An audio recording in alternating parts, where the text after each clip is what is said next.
Peut-on programmer son cerveau pour changer des choses en soi ou changer des choses dans sa vie? Je vais vous expliquer un petit peu effectivement comment on peut faire ça, puisqu'on peut le faire.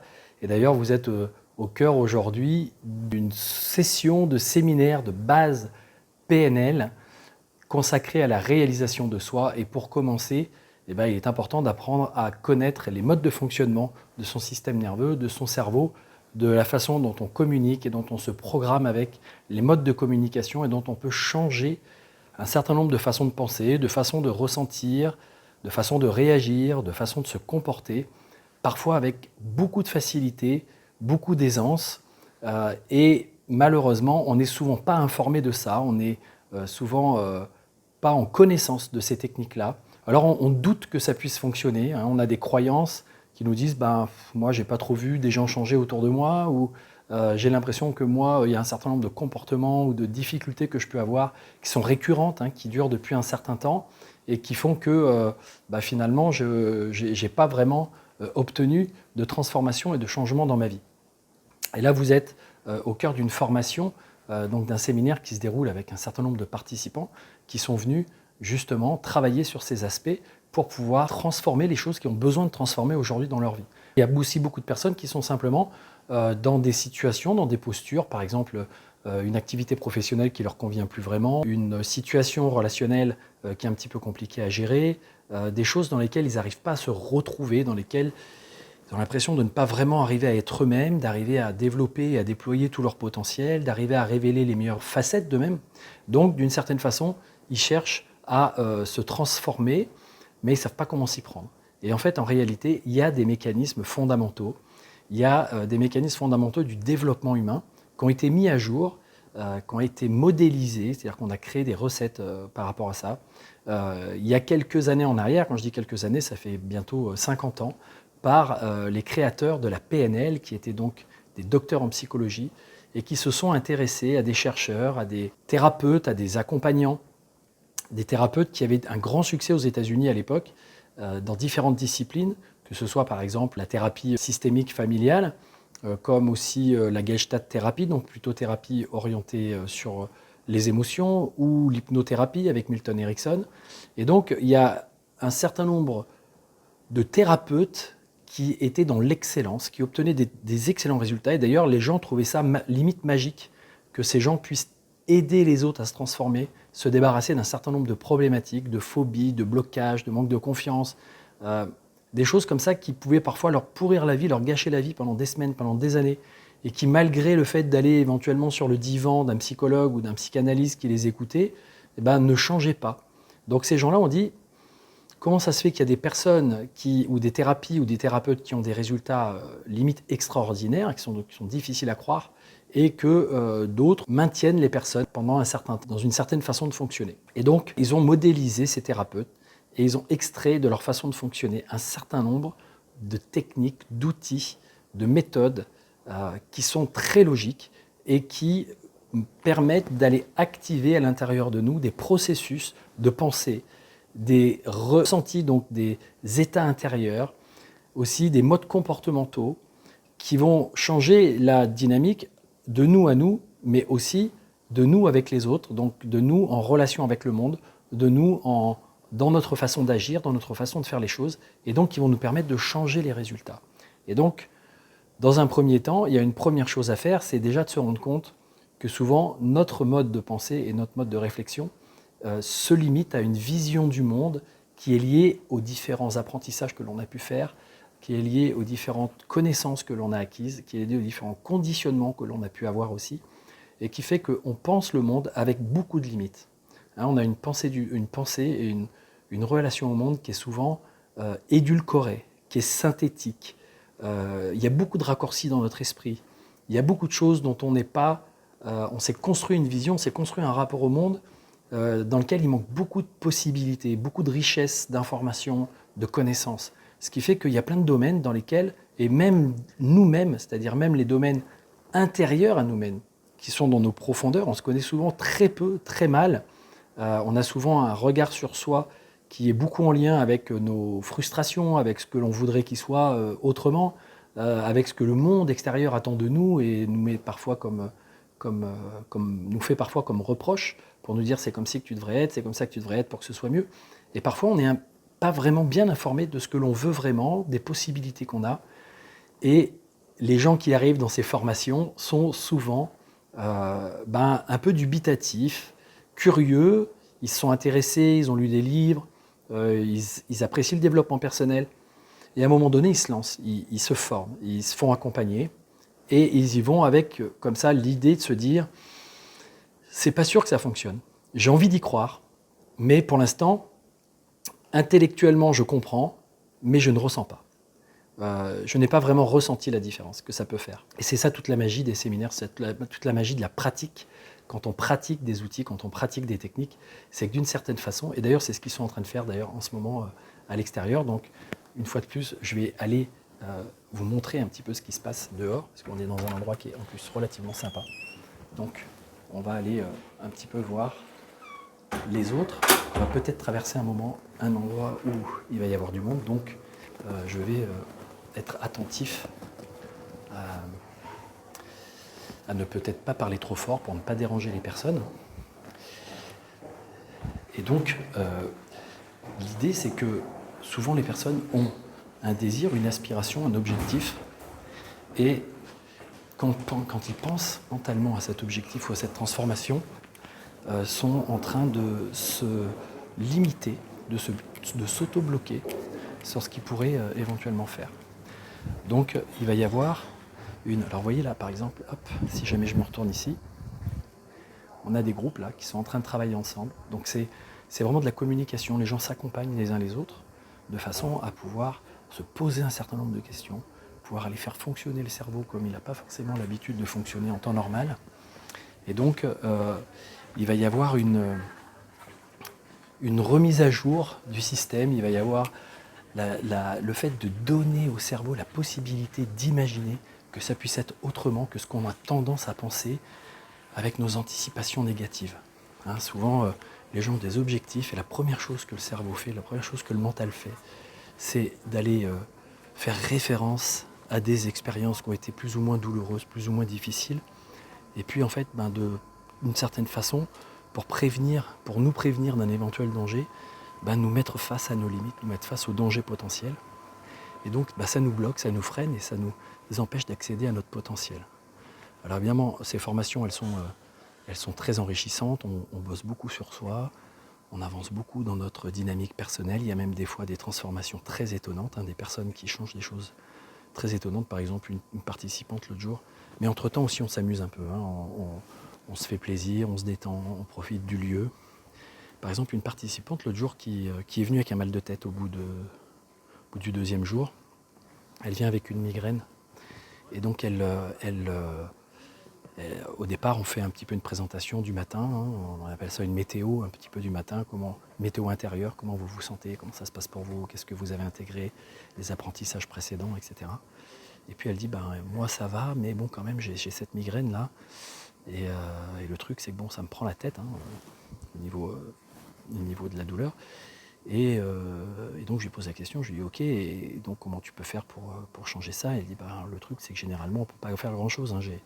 J'ai été voir des médecins, des trucs pour qu'ils essayent de m'aider, de comprendre, mais bon généralement ça dure 2 jours, voire 3 jours. Donc là elle était plutôt partie dans sa tête pour se dire ça va être compliqué, je vais avoir la migraine, il va falloir que je suive les cours, que je me mette en action dans les cours. Et donc automatiquement c'était pas forcément évident pour elle de faire ça. Et alors donc je lui pose des questions, je fais un certain nombre de petits processus de questionnement, et notamment j'utilise ce qu'on appelle on pourrait dire de l'hypnose conversationnelle. Je lui fais imaginer les choses, je lui fais symboliser les choses, je lui fais métaphoriser les choses. Et en l'espace de 5-10 minutes, on arrive à lui faire sentir que finalement ce mal de tête, elle se le provoque par un certain comportement, par une certaine attitude, par une certaine façon de voir les choses, de se raconter les choses sur ce qu'elle est en train de vivre en ce moment, et sur des choses sur lesquelles elle a tendance à être tendue, en tension intérieure, même si elle se raconte l'histoire mentalement, même si elle se raconte l'histoire que non mais ça va, je vois pas ce qui pourrait ne pas aller. En gros, j'ai un problème, j'ai mal à la tête, mais c'est juste mécanique, c'est physiologique, j'y peux rien. Et en fait, en quelques minutes, en l'espace de 10 minutes, un quart d'heure, elle a passé son mal de tête. Elle s'en est même pas aperçue parce que, d'une certaine façon, je l'ai amenée à aller accéder à l'intérieur d'elle à des façons de penser, à des ressources et à des choses qu'elle pouvait éventuellement transformer en elle. Et au bout d'un certain temps, je lui ai posé la question, je lui ai dit « Ok, très bien, super, et maintenant, comment tu te sens là ?» Et en fait, elle réalise « Ah ben, en fait, je me rends compte que je suis plus détendu et surtout que j'ai plus mal à la tête. » Et c'est complètement passé, et depuis, elle a plus son mal de tête. Donc vous voyez, elle s'était programmée, elle était programmée dans son esprit pour que cette difficulté, ce symptôme, on pourrait dire, psychosomatique, soit durable. Pourquoi ? Parce que habituellement, elle a une stratégie particulière quand elle commence à avoir mal à la tête. Elle fonctionne d'une certaine façon. Elle se raconte d'une façon un peu fataliste que c'est comme ça et que ça ne peut pas changer, parce qu'elle en a fait plusieurs fois l'expérience. Mais moi, je ne suis pas dupe de ce genre de choses, puisque c'est mon métier. Donc, je cherche, j'explore, je recadre le sens des choses, j'essaye de lui montrer que peut-être il y a une autre possibilité. Et à partir du moment où elle accepte de jouer le jeu, eh ben, on peut lui faire explorer des choses à l'intérieur d'elle et d'autres façons de voir et de ressentir les choses. Et voilà, il n'y a pas que cet exemple, évidemment, il y a plein d'exemples comme ça, de phobies qui disparaissent, de blocages, de gens qui ne font pas des choses pendant un certain temps et qui se mettent d'un coup à se sentir super à l'aise et avoir surtout l'évidence, la conviction profonde qu'ils peuvent les faire. Donc d'un coup, des objectifs qu'ils laissaient traîner depuis peut-être des semaines, des mois, ils se retrouvent à se dire « Ah non, mais là, c'est pas possible, je ne peux plus attendre, j'ai envie d'y aller, j'ai envie de le faire ». Ils accélèrent le mouvement, ils mettent en place des choses. Et donc, il y a de l'évolution qui se crée. Et il y a une façon d'être en relation avec soi et ses modes de fonctionnement qui devient beaucoup plus claire, beaucoup plus consciente. Les gens deviennent plus conscients de ce qu'ils font. Donc ça passe par le fait de travailler, par exemple, sur la façon dont on définit des objectifs, dont on crée, dont on se fixe les objectifs, la façon dont on les formule, et après l'autorisation aussi d'utiliser son système nerveux, d'utiliser la magie et le pouvoir puissant de son imagination, de ses états intérieurs, de ses ressources intérieures, tout un tas de capacités qui souvent sont en sommeil à l'intérieur de nous, pour pouvoir se préparer mentalement, émotionnellement à l'idée d'atteindre un objectif et de mettre en place les bons comportements pour l'atteindre et d'une certaine façon de se préprogrammer pour la réussite. Donc il y a une idée d'autorisation aussi intérieure et de sortir de ce langage interne, parfois bloquant, limitant, qui de toute façon c'est compliqué, tu vas peut-être pas y arriver, tu vas peut-être être fatigué, tu n'auras peut-être pas les moyens, etc. Qui fait que les personnes ne s'autorisent même pas la possibilité de laisser à leur cerveau le fait d'oser imaginer que ça fonctionne. Parce que des fois c'est ça, on n'ose même pas imaginer que ça fonctionne. Et on ne se pose jamais la question, si ça fonctionnait, si c'était au top, ça se passerait comment ? Pourquoi ? Parce qu'il y a tous les « oui mais », peut-être que ça ne se passera pas comme ça, il y aura peut-être tel problème, mais qui ne sont pas du tout sûrs et qui sont souvent des projections, qui sont souvent des anticipations et qui sont parfois fausses en fait. Même très souvent fausses d'ailleurs, parce que je me rends compte, aussi bien pour moi-même que pour les gens que j'accompagne, que souvent la limitation que la personne s'était fixée, c'est sa propre limitation mentale, c'est sa propre zone on pourrait dire de fonctionnement avec si je dépasse ça, non, ça ne fonctionnera plus pour moi ou j'y arriverai pas, etc. Et souvent, c'est complètement faux. La personne s'en aperçoit, ça change ses croyances sur elle-même. Ça lui permet de se rendre compte qu'en fait, elle se croyait pas capable, elle se croyait limitée, elle croyait ne pas mériter, elle croyait que ça allait poser des problèmes aux autres, elle croyait que elle allait peut-être être déçue, peut-être avoir honte. Et en fait, tout ça, ça se lève au fur et à mesure. Et donc, il y a aussi, évidemment, pour arriver à mettre en place des comportements qui soient les bons comportements, les bonnes attitudes, les bonnes réactions, pour atteindre des objectifs, ou pour en tout cas arriver à faire des choses qui nous tiennent à cœur vraiment profondément. Parce que c'est l'idée. L'idée, c'est vraiment d'aller programmer notre système pour suivre nos aspirations les plus profondes et les plus élevées. C'est vraiment de faire quelque chose qui est en alignement au niveau de notre système de valeurs, qui donne du sens, qui donne de la cohérence à ce qu'on est et à ce qu'on vit. Et donc, il y a la gestion des états intérieurs, bien sûr, parce que ces états intérieurs, ces émotions, elles nous perturbent, elles nous donnent des indications, mais souvent on ne prend pas les émotions et on ne prend pas les désagréments, ce qu'on ressent difficile, on ne le prend pas comme étant une source intelligente d'information pour nous faire changer. On prend souvent ça comme étant une conséquence, comme étant un frein, comme étant un blocage, comme étant un truc qu'on n'a pas envie de vivre. Et donc on résiste, et tout ce à quoi on résiste persiste. Donc si vous voulez résister à des émotions désagréables, elles vont persister. Pourquoi? Parce qu'une émotion désagréable, c'est un peu comme une sirène de pompier.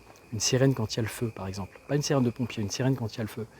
Si la sirène, elle se met à sonner parce qu'il y a le feu, et que vous essayez de l'étouffer et de la faire taire, la fumée va continuer d'être là, et quand vous allez arrêter de l'étouffer ou de la faire taire et que vous allez enlever le truc qui étouffe un peu le bruit, elle va revenir forte et elle va redevenir désagréable. Et d'une certaine façon, plus vous allez vous dire j'en ai marre de cette sirène qui sonne, qui vient et qui revient forte en moi, et plus elle va venir et elle va être désagréable. C'est-à-dire plus vous allez être presque hypersensible à ces signaux et avoir des émotions exacerbées parce que votre corps est en train de vous dire hé, là il y a quelque chose qui est important, que tu changes, que tu prennes en considération, que tu fasses des choix différents, que tu prennes des décisions différentes, si tu veux que ça fonctionne pour toi et que ce soit cohérent pour toi. Parce qu'il y a une grande intelligence en soi, une grande, même très grande intelligence en soi, de soi, mais dont on n'est pas toujours conscient. Donc il y a aussi ces aspects de nous-mêmes qui savent et qui communiquent par les émotions, et qui finissent par communiquer parfois par le corps. Et d'ailleurs les symptômes de mal de tête sont souvent, enfin les symptômes de mal de tête ou les symptômes physiques sont souvent la répercussion, l'effet, la conséquence du fait de ne pas avoir d'abord écouté les alertes émotionnelles. Donc il y a souvent des alertes émotionnelles en première instance, des indicateurs émotionnels, et comme on ne veut pas les écouter, eh ben ça finit par être la panne physique, hein. Comme dans une voiture. Il y a un voyant qui s'allume, qui clignote pour dire attention, vous n'avez pas mis votre ceinture, arrivé au moment de l'accident, on passe au travers du pare-brise, bah ouais, on s'est fait mal parce qu'on n'a pas fait attention. Il y a un voyant d'huile qui s'allume, on ne veut pas le voir, on coupe le fil pour ne plus voir le voyant, bah on finit par avoir une panne mécanique et donc ça devient physique. Donc tous les indicateurs qui sont au départ des indicateurs, on pourrait dire digitaux dans les voitures, mais informatifs, émotionnels, sensoriels, ben, finissent par devenir vraiment des symptômes physiques importants quand on ne les écoute pas. Donc c'est important de savoir gérer ces alertes émotionnelles, de savoir d'arriver à les comprendre, d'arriver à les puiser dans ses ressources, de se créer des bons ancrages pour pouvoir justement transformer ces filtres émotionnels qui dénaturent notre rapport au monde, hein, qui parfois sont une couche entre nous et la réalité de ce qu'on est, la réalité du monde, parce qu'on n'est pas bien et que du coup on va voir les choses avec un filtre, avec un prisme qui va faire que le mental va penser notre réalité, mais pas de la bonne façon. Donc on va apprendre à gérer les états internes pour reprogrammer son cerveau pour réussir d'une certaine façon. Il y a besoin de faire ça. Puis on va aussi voir du côté de la communication, puisque les outils de communication sont indispensables, la façon dont on se formule les choses à l'intérieur de soi. Est-ce qu'on les formule en les abordant par le manque, par la négativité, ou est-ce qu'on les formule en les abordant plutôt par ce que je pourrais avoir, le gain, la positivité? Est-ce que je donne l'impression à mon système que je vais lui donner des récompenses, ou est-ce que je suis sans cesse en train d'essayer d'éviter les punitions? Il y a plein de mécanismes comme ça.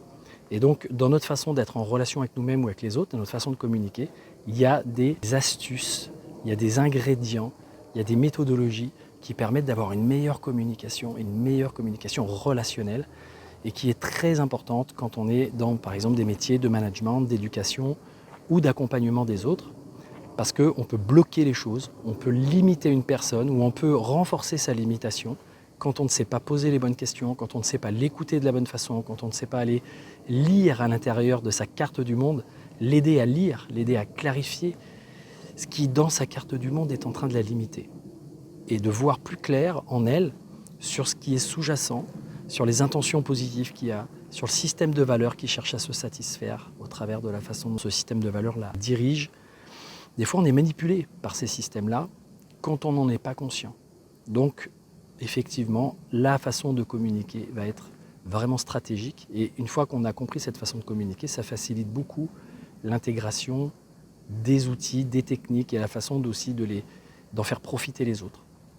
Et de pouvoir aider quelqu'un à s'en sortir sans chercher à le sauver, sans chercher forcément à le conseiller, mais en l'aidant à accéder à ce qu'il est, à toutes ses ressources intérieures, à toutes les capacités qu'il a. Quand on a un problème qui se pose, généralement, c'est qu'on a les ressources et la solution qui est là, mais souvent elle est très inconsciente. Donc on va mettre de la conscience sur tout ça. Et quand on n'arrive pas à mettre de la conscience sur tout ça, eh ben, on va malgré tout utiliser des leviers et on va permettre à notre inconscient d'aller lui-même corriger les choses sans qu'on soit forcément conscient. Mais on va faire confiance à cet inconscient qui sait ce qu'on ne sait pas, qu'on sait, d'une certaine façon. Ça, c'est intéressant. Et derrière, il y a cette idée de vision, cette idée de projection de l'avenir qui soit en relation et on pourrait dire en adéquation avec ce qui est profondément important pour nous, nos aspirations, etc. Et souvent, on n'a pas de vision. On ne sait pas la forme que pourraient prendre les choses et qui fait qu'il pourrait y avoir, on pourrait dire, une forme de destinée. Un peu comme si l'avenir, en fait, comme s'il y avait plusieurs possibilités d'avenir pour nous. Mais souvent, ça reste flou. Il y a quelque chose qu'on n'arrive pas à imaginer parce que nos mécanismes mentaux nous en empêchent. Quand on les utilise pas de la bonne façon, quand on ne les met pas à profit de la bonne façon. Donc il y a des mécanismes, il y a aussi l'hypnose, des processus hypnotiques, des processus de transe qui permettent d'avoir accès à une information intérieure qui soit pas forcément révélée habituellement à notre esprit conscient, à notre mental. Et donc il y a un processus d'accompagnement, de coaching hypnotique qui peut vraiment aider à accéder à des choses complètement improbables pour la personne, qui vont vraiment dans son sens. C'est un peu comme s'il y avait une voyance profonde, une guidance profonde dont elle n'est pas forcément consciente et qui fait qu'elle va avoir tendance à occulter un champ de possibilités qui soit vraiment bon pour elle. Et ce qui fait qu'il n'y a pas, on pourrait dire, la motivation, il n'y a pas l'ambition qui naît de ça, il n'y a pas la mécanique, le moteur ne s'allume pas à l'intérieur de soi parce qu'on n'a pas une vision inspirée surtout et inspirante des choses.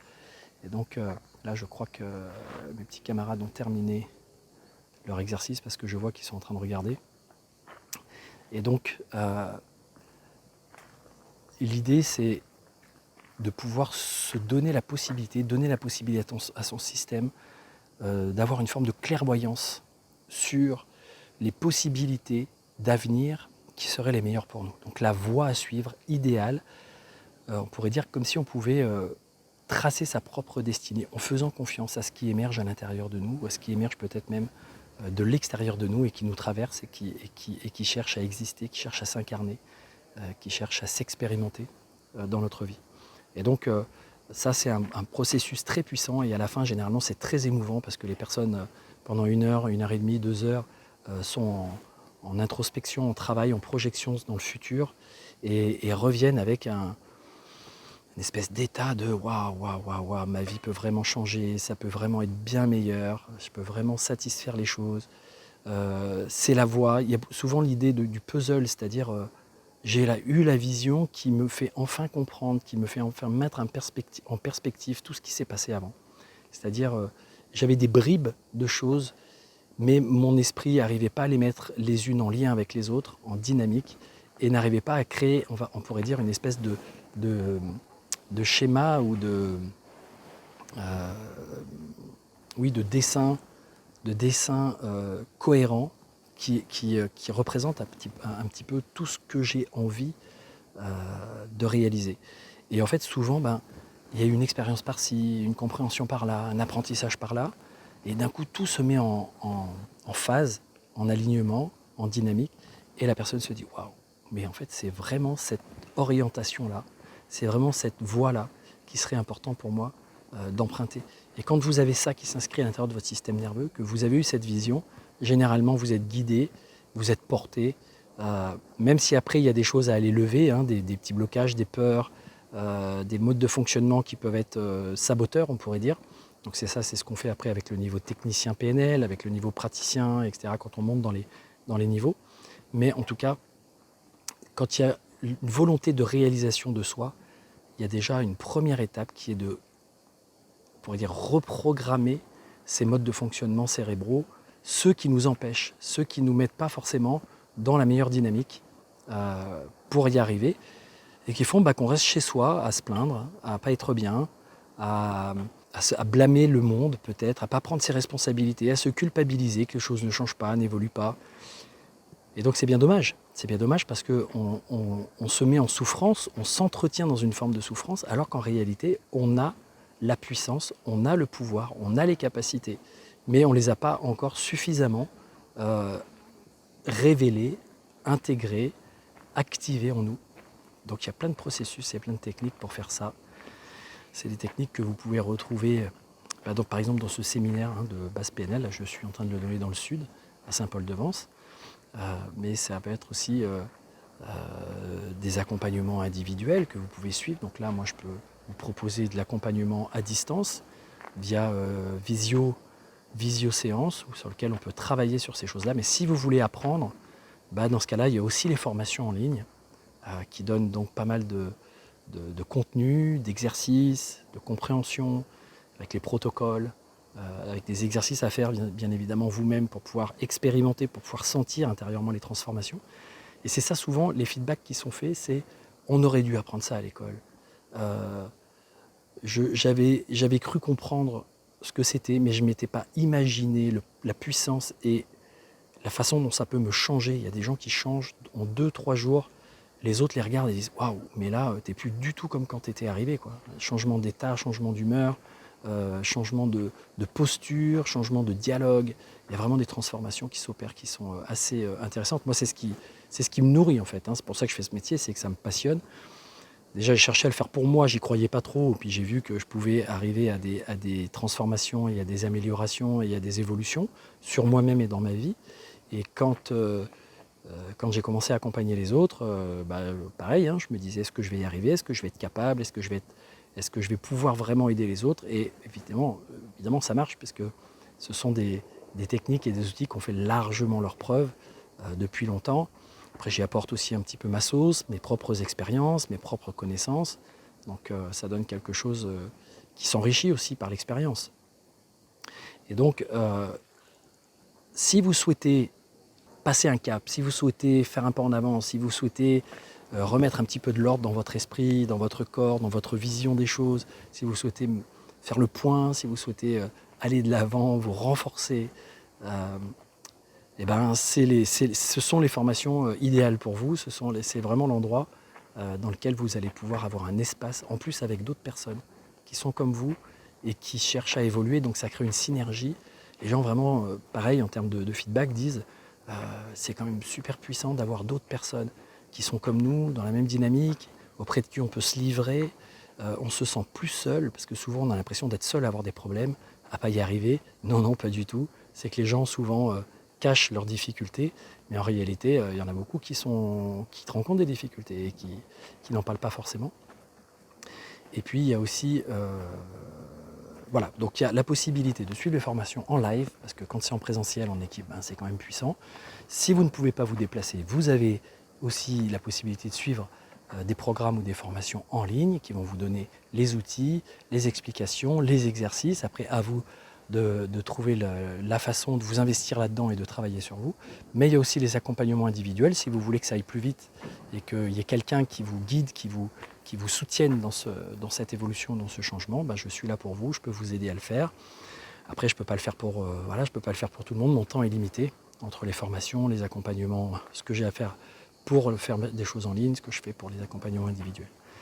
Tout ça étant dit, si jamais vous voulez transmettre de l'information, si vous voulez aider les gens à mieux comprendre, à ouvrir leur esprit à tous ces aspects de développement humain, je vous invite à transmettre cette vidéo, à la partager. Ça sera bon pour moi et puis vous ferez une bonne action aussi pour ceux qui ont besoin de découvrir ce genre de choses. Et puis voilà, pour la communauté d'une certaine façon. Et puis vous pouvez aussi aller voir la chaîne YouTube sur laquelle il y a beaucoup d'informations, beaucoup de vidéos qui sont complémentaires à celle-ci, où vous allez peut-être un peu mieux comprendre les choses. Et ça, c'est du contenu gratuit, donc profitez-en, voilà, profitez-en, partagez. Et on se retrouve pour une prochaine vidéo dans un autre contexte peut-être. Il y aura de toute façon une vidéo qui sera faite sur le niveau technicien 1 et il y aura une vidéo qui sera faite sur le niveau technicien 2, puisque c'est ce que je suis en train de faire présentement ici. Et comme ça me permet de vous faire un petit peu une présentation de tout ça. Donc je vous dis à très bientôt. J'espère que vous allez bien, que vous êtes en bonne énergie et que vous trouverez les moyens en tout cas de vous mettre en bonne énergie si ce n'est pas le cas. À très bientôt.